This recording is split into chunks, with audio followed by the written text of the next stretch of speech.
Okay, updated orientation. This is supposed to be orientation 2.0.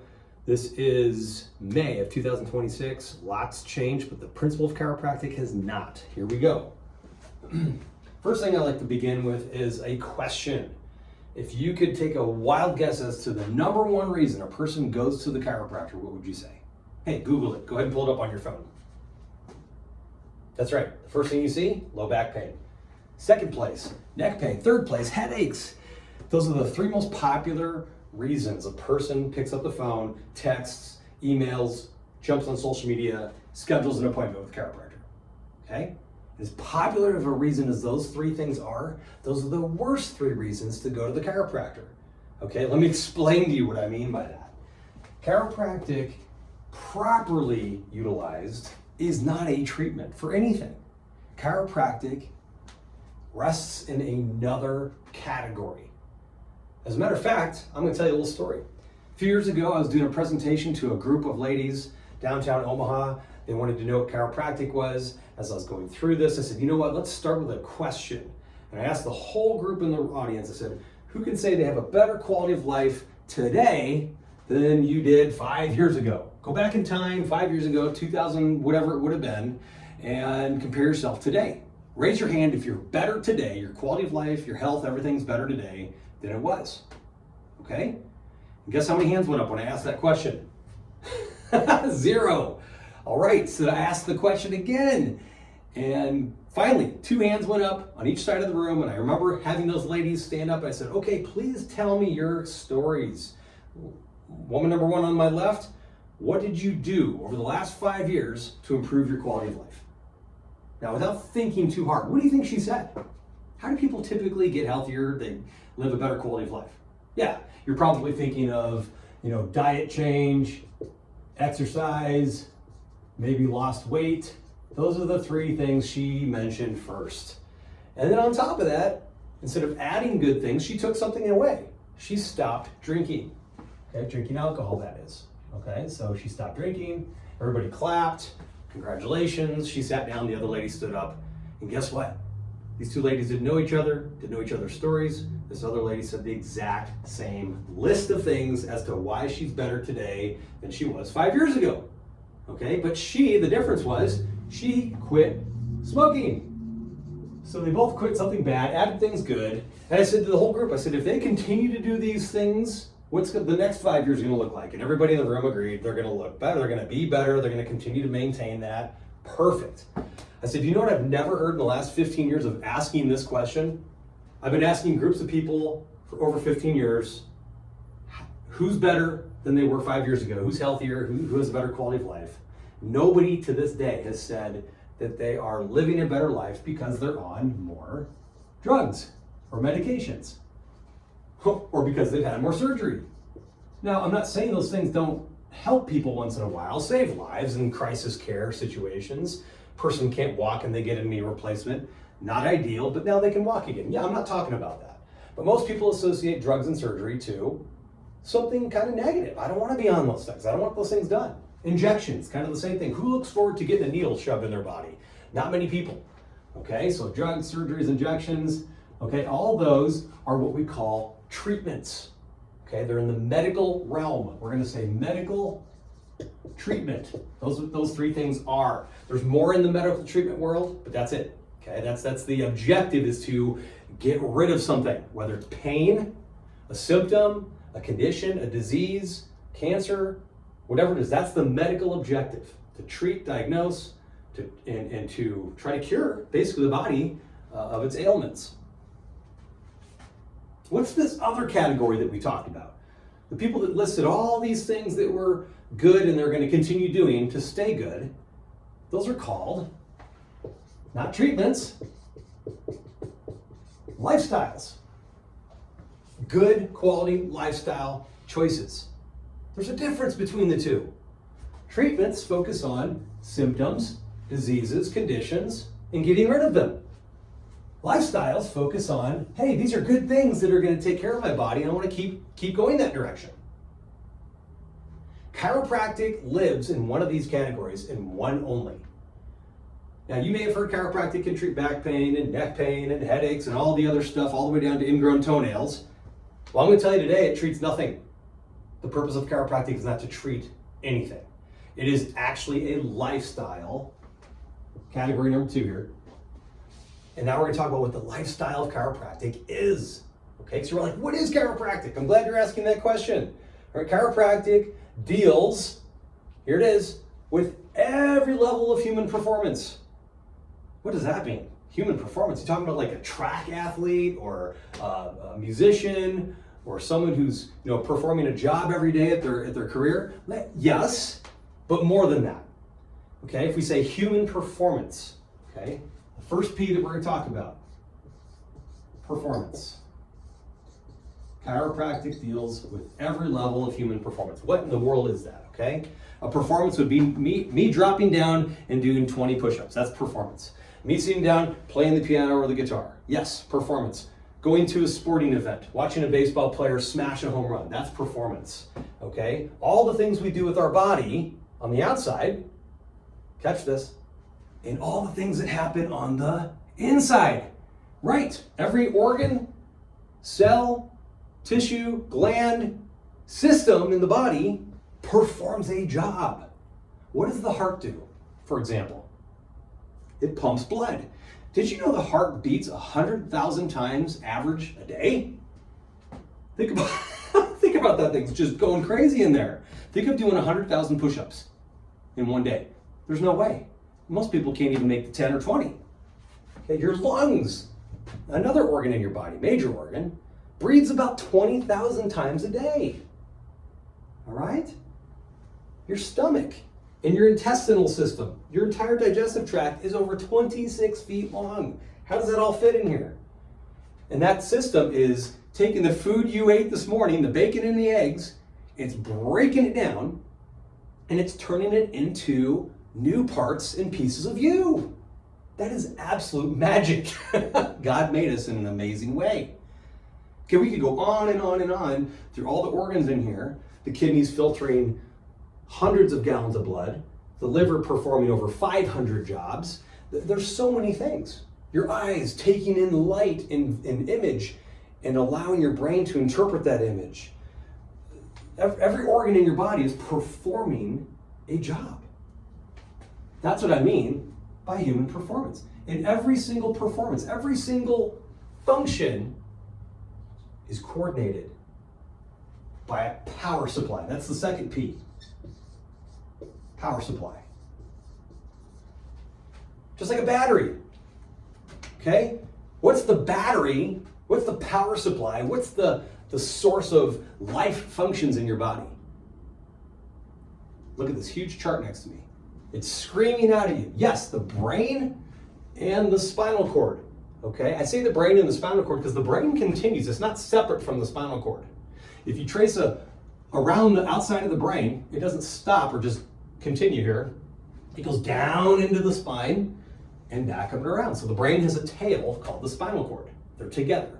The brain and the spinal cord is the power supply of the human body. A lot of people don't know this.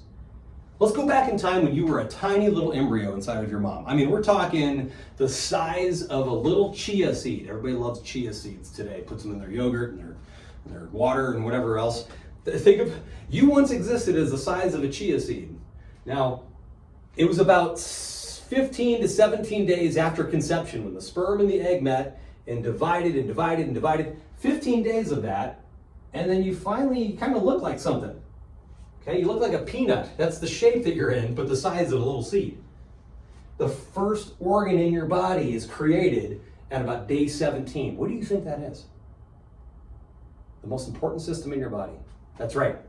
The brain and the spinal cord. So a line, a little streak goes right down the middle of you. 17 days after conception, and the first organ is created. Before the heart, before the liver, before the lungs. Everything has to come from this. That's why it's first. Your central nervous system, your power supply was number 1, day 17. All right?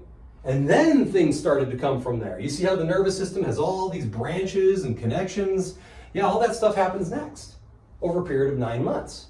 And then you're born as this beautiful, amazing creation with all the parts and pieces connected to one organ. That's right. Every organ in your body is connected to the source, which is the brain and the spinal cord. So the power supply of the body is amazing. Okay, there's enough electricity in the brain to turn on a light bulb, literally. Okay, there's power coming from the brain to every organ and back again. Neurologists years ago put kind of a rough estimate on how many messages pass through the spinal cord in 1 second. Okay, now this is a two-way street, kind of like Dodge Street in Omaha here. Okay, and the brain is sending messages to the body, telling the heart to beat, the lungs to breathe, the stomach to digest. Those organs are also sending messages back to the brain, hence it's two ways. But the two-way street here in the spinal cord, there's an approximation of how many messages can be sent through there, and this is mind-blowing. Think of the biggest number that you can possibly imagine. It's probably bigger than that. In 1 second, there's approximately 3 trillion messages that pass through that spinal cord. Think about that. Connecting your whole body. Now, this is why when somebody breaks their neck, sadly back in the olden days when people had their heads chopped off, they died immediately. Or if broke your neck, you're paralyzed or death. There's not too much in between. Life is passing through this channel. That's why. So we don't want anything to disrupt that. But the power supply of the body, the central nervous system, the brain and spinal cord, is coordinating every performance that you do, inside and out. This power supply, the brain and spinal cord, is so delicate and so important that it needs protection. Think of the most vulnerable human that can be alive today. It'd be the baby, right? The infant. What do parents do when they're walking around with their infants? Are they just holding by their hand and they're flopping around? Are they just handing their babies to anybody? No, they're swaddling them. They're holding them in. They're putting them in this nest of a car seat that has like bulletproof armor on it. They're protecting it because it's that important. Well, guess what? When God made your body, He surrounded and protected the most important system, your brain and spinal cord, with solid bone. That's right. Your brain is surrounded by bone called your skull, and your spinal cord is surrounded by bones called vertebral spinal column. Okay? That's right. So there's 26 bones in your spine. All of them have one big purpose. Yes, of course, it supports you so you're upright and you can bend and twist and turn and swing a golf club and swim. But if you look closely, they're divided into individual segments, and there is little nerve trunks that pass between the bones. And deep inside the spine, when you open it up, the spinal cord's inside there. Remember the spinal cord up there? Okay, sending trillions of messages, all right? This protection is more than any other part of your body. And so it's that important. This is why chiropractors focus on the spine. Not because it's your back or because it hurts, but because of what lives inside of it, your lifeline. So the human spinal column is the third P, protection. That's the third P. First P, performance, power supply, protection, AKA the spine. Right? All the little bones I just showed you that are in the spine protect those delicate nerve roots. Now, where do those nerve roots go? You see the brain? Here's the spinal cord, and then branching off of the cord, where do those nerve roots go? They're going to all the organs and systems. So chiropractors a long time ago said, it's probably a really good thing when these vertebrae are in alignment, because then they're protecting the nervous system inside and allowing those trillions of messages to pass through there to control the performance of your body. I would agree with that. And I think you sitting here today, that sounds like a very simple, stupid comment of yeah, of course it makes sense. But did you know something can happen to this spinal column, this protection system?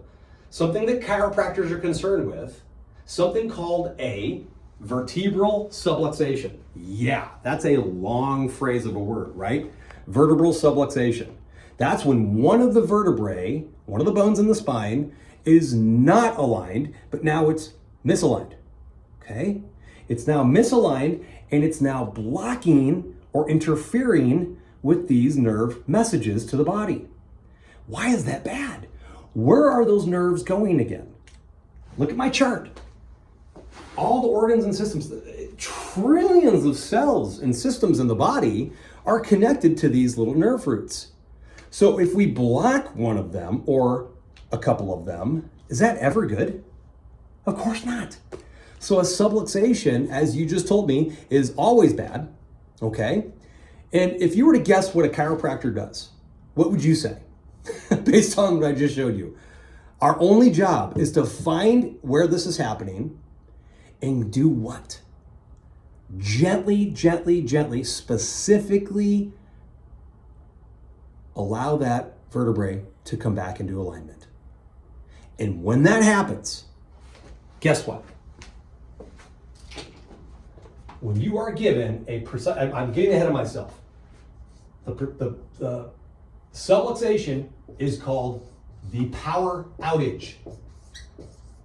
That's the blockage in your spine. So when the bones move out of alignment and it blocks or interferes with the messages in there, okay, those 3 trillion messages that are controlling everything, when that's blocked or changed, that's never good. And that's the power outage I'm talking about. Okay, so I'm looking for a power outage in your spinal column, neck, middle, lower back, wherever it is. And here's the kicker. When you have a power outage, do you think you're going to feel it? This is the biggest hurdle for most people, is they think, oh yeah, that's my back problem. That's my sciatica. That's my headache. No. What if I told you the opposite? What if I said, if these nerves were being blocked, would they be sending messages as much? No, they'd be sending less messages, which means you would be feeling, experiencing, and less connected to the world. So you're actually going to feel less. You're more shut off from the world, not amped up. Okay, so this is not a pinched nerve that you feel. This is not sciatica, headaches, low back pain, none of that. This is a blockage of life, okay? The brain and spinal cord are sending life messages to the body and receiving life messages back. And if that's ever blocked anywhere, it's always bad, as you just told me, okay? That's the job of a chiropractor, to find the power outage, also known as a vertebral subluxation. And when we find the subluxation, sorry, I got ahead of myself earlier, I got so excited. We give a last P, precise adjustment. What's that? That's the gentle little nudge that a chiropractor uses his hands or an instrument and gives a gentle nudge on the spine, and the body in its wisdom takes that force and realigns itself. That's right, the body's realigning itself. I have no idea where the bones go. I just know when they're subluxated, I can tell where the body's trying to pull that back in place, and I give it that gentle, specific nudge to allow it to do so. And when that subluxation is gone, it's corrected, we call it. Is that good or bad? Subluxation is always bad, and the adjustment is always good, because we just opened up the channel of life to the body. Okay, so to rehash this, chiropractic deals with every level of human performance. Everything your body does deals with chiropractic. All the things your body does is controlled by the power supply, the brain and spinal cord. That system is protected by the bones of the spine. When those spinal bones move out of alignment, very bad, you won't feel it. It's a power outage to the whole system. Chiropractor's job is to find that and to give a precise adjustment to allow the life expression to once again take place. That is chiropractic. Now, ask yourself this question. Who deserves to have their spine checked for subluxations? Because we can't feel them, like I just told you. Well, who deserves to have their teeth inspected for cavities? Who deserves to have their car inspected before a long road trip? Who deserves to have proper medical care when they need it? So all the things in life that are of importance, every human being deserves them, right? Every human being, young and old, deserves to have a chiropractic checkup on a regular basis. Here's the kicker. How often do you think, how quickly do you think when you get a subluxation, bad, and you get the adjustment, good, how quickly do you think it will move out of alignment again, subluxate again, blocking those messages again? You walk out of my office clear of subluxation, how quick is it going to go back to where it was? It could be hours, it could be days, it could be minutes. We don't know.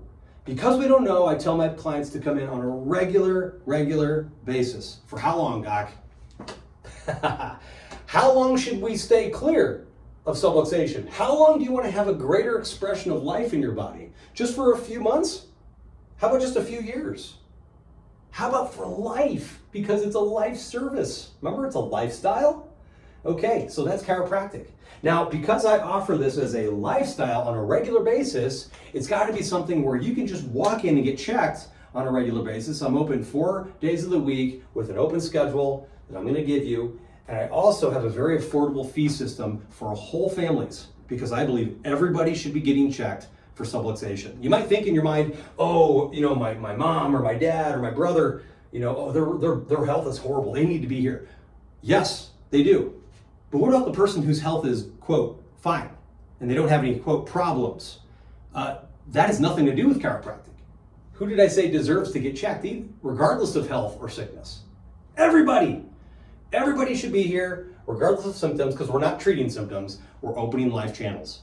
Because of that, I started a membership practice. Years ago, I said, okay, monthly fee system, you get charged every month, just like the YMCA or a health club, and it bills your statement, and you get to come in. I give you recommendations on how often, but the bare minimum once a week for your whole family, and we get checked and adjusted if necessary. That's right, you actually could be holding an adjustment from the previous visit, which means you come off the table, high five, and you go home, you don't need anything. That's like a clear day at the dentist, no cavities, praise God, okay? But most people when they get here, they're gonna need an adjustment of some kind, and that's just how life is. Last question for you. How in the world could something as strong as this spinal column actually subluxate? Because this looks like a really strong system that God made, and it is. There's what's known as stress in life. Now your mind is already drifting to the stress world, and you're probably thinking emotional stress, and that's true. That is a big factor, because when we're emotionally stressed, what happens to the muscles in our body? They tense. And when the muscles tense, they pull things out of place, absolutely. How about chemical stress? What would that be? That would be the things we eat, the things we drink, what we breathe. That can be stressful too. And then lastly, physical stress. If you don't know what physical stress is, hang out with a toddler, around that age for a day or so, or just a few hours. Go to a daycare and watch kids play. They are running over each other. They're running headfirst into the sofa. They're jumping off of chairs. They're jumping off of each other. That is physical stress. But that also applies to adults. Physical stress for adults is not necessarily being like a toddler, although some might. But sitting all day at a computer, how is that good for your body? Okay? Bad posture. Bad form when you're in the gym. Looking down at your phone all day. None of those are good. And of course, then you got the car accidents and the sports injuries and all those things. Between all of those stresses, that is why your spine happens to be in the state of vertebral subluxation. And so chiropractic is a absolute necessity for every man, woman, and child of all ages for the expression of life.